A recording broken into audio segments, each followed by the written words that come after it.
ఇంకా చెప్పేది ఏమిటి? చెప్పకనే చెబుతున్నది అదే అదే మ్యాటర్ అని.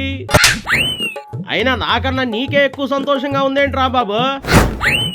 ఎందుకంటే మొన్నటి వరకు సంజన సుకన్య గురించి, నా గంట మసాజ్ గురించి ట్రోల్స్ మీద ట్రోల్స్ చేసి నన్ను పరమ కామాంధుడిగా చూపించింది ఈ పాడులోకం. అయితే వస్తున్నా, అక్కడికే వస్తున్నా అని మనవి చేస్తున్నా. అలా నన్ను ట్రోల్ చేస్తున్న ఈ పాడులోకానికి నువ్వు నీ దువ్వెన మాదిరి భలే అడ్డంగా దొరికారు. ఆ దొరికితే ఇప్పుడేమైందే? ఇప్పుడు నన్ను పక్కకి నెట్టి మీ జంట ఫస్ట్ ప్లేస్ లో నిలిచారు. ఈ పుల్లటి వేవిళ్లతో మరింత పాపులర్ అయిపోయారు అని మనవి చేస్తున్నా. మీ వల్ల నన్ను కాస్త చెంటడం తగ్గించారు. అందుకే నాకు ఆనందంగా ఉన్నది. ఓ సదాని సొనకానందం, నాకు మాత్రం నా మాధురితో చెట్టా బట్టలు వేసుకుని తిరుగుతూ వార్తల్లో ఎక్కడం భలే సరదాగా ఉంటుంది రాంబాబు.